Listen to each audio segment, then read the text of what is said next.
Igsasatula ang buhay ni Miss Patupats, ang babaeng hindi marunong kumilala sa kanyang pinagmulan. Sa isang maliit na bayan sa Pampanga, pinanganak ang isang totoong dalagang Pilipina mula ulo hanggang paa na si Yeye. Mahilig siyang maglagay ng kolorete sa kanyang mukha. Walang pagbabago sa buhay ng Pilipini dahil mahirap lang sila at pagtitinda ng bitso-bitso sa sugalan ang kanilang ikinabubuhay. Isang araw, Puto! Ginataan! Suman! Bitso-bitso! Bakala ka mo! Manamit ni! Paligid sa akon! Puto! Bitso-bitso! Miss, magkano ba yung bitso-bitso mo? Ay, Migo, barato lang din. 2 pesos na bakal ka? Pati lobe. Hoy, bayad ha! Daman lang. Babakal ko, basta namin ka. Namin galing, paligid sa ako, makilaw ka ha? pagkatapos ng revolusyon, ang pamahalaang militar ng Amerika ay nagbukas ng paaralan at ang mga sundalong Amerikano ang nagtuturo dito. Nakilala ni Yeyeng ang isang sundalong Amerikano at naging singgit niya ito. Puto! Suman! Bitso-bitso! Sino ba bakal? Puto! Suman! Bitso-bitso! Hey, miss. What's animal is that? What's that? Puto! You too. You too. You too. Kuchinta! Oh, what? Oh, Kuchinta! she, tie. Suman!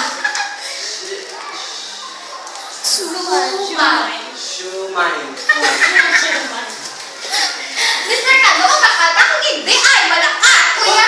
What? Okay. Give me 20 pieces of. Oh. Salamat. Excuse. Kinausap ng sundalo, si Yeye, Hello. at hindi kaya itong mag-aral bago kaibigan sila. Hello, miss. We open here a new school. I want to install there. Huwag na po, sir. Nakakatanda. No. Don't mind all that expenses. I'll treat you. Yes. Talaga? Yes. See you there. Salamat. Tama pagkain na ba sige? Sige na. Ang unang araw ni Miss Yeye sa paaralan. Naku, ang ganda-ganda dito. Marami nag-aaral. Siguro lahat sila matatalino. Ouch! Hey, Miss! Watch your steps! Sorry po, hindi ko po sinasadya. What are you doing here? Ano sabi mo? Hindi kita maintindihan? Are you lost? Oh no, you don't understand me? I'm just wasting my time here, you see? Bye. Hey, miss. I'm glad you're here. Amando ko di ba? Puro English. Come Kabalo. Go to our new room.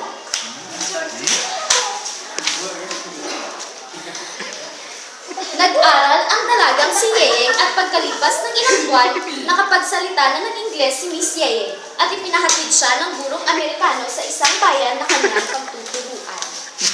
At habang siya ay nagtuturo, napahangan niya ang mga taong bayan at nagiging mayabang si Miss Yeyeng.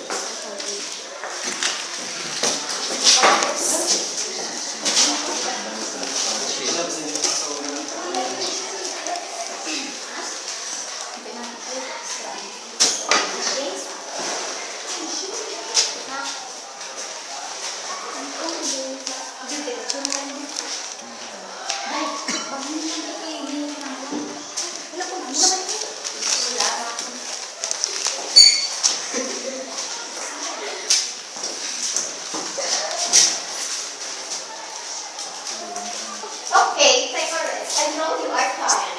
Ang bilis lumipas ng panahon at marami ng pagbabago kay Miss Yeyeng. English siya ng Ingles at sabi nga niya nakalimutan na niya ang Kapampangan. Matigas daw ito at nababaluktot ang kanyang dila, kaya hindi na kailanman makapagsalita ng kuwit at nauutal na siya. Sa isang banda, Pinagchichismisan ng mga chismosa at chismosa si Yeye. Mare. Uy, Mare, ano na si Yeye? Ang ambisyosang babae. Parang isa lang natin. Hindi na marunong magsalita ng kapampangan. Oo nga eh. Siguro palitan na natin yan ng Miss Patupa. Uy, ano naman ibig sabihin nun? Yung babaeng hinangin sa malapad niyang balakang na pilit na nililip ang pang may tip na ginagamit niya.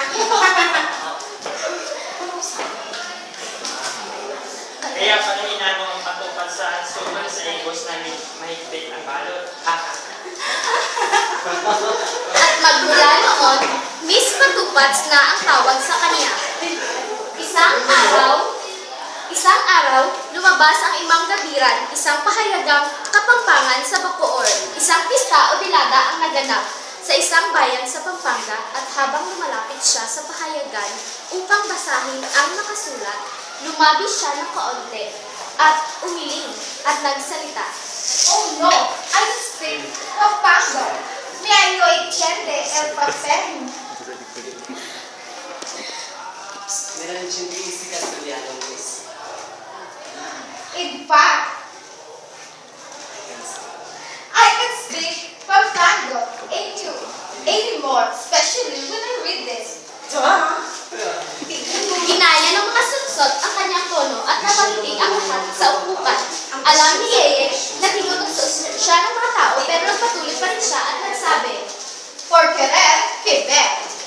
For ill, for enemies.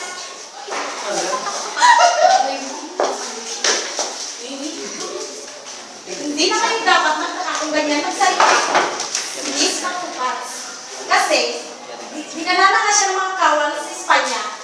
Tsaka, nakalimutan na niya ang Pampango.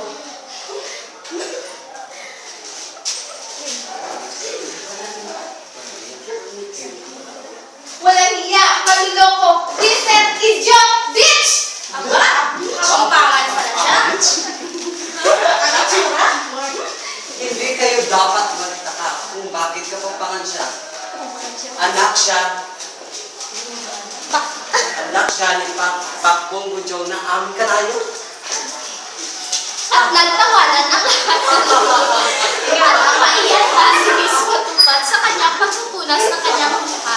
Sumama ang makapal niyang pulbo sa kanyang pisngi at bumitaw ang likas niyang kulay. Aba, maitim pala siya. Kulay ng boy. Oo nga, Amerikanang likra siya. Ay, nakakatawa. Bye! Paalam, Miss Patupas. Paalam, Ano, Miss Bell? Paalam, hindi na lang paalam. Ganyan nila ang pinagtulungan ang kawawang si Miss Patupat. Umalis siya ng bubulong-bulong na parang urol. Napakarami ng Miss Patupat sa panahon ngayon. Ikinakahiya nila ang kanilang likwahe at pinakalimutan nila ito kapag sila ay na may natutunan ng bago at nagiging mayabang na ito. Hindi man hirap mangarap at makamit ito.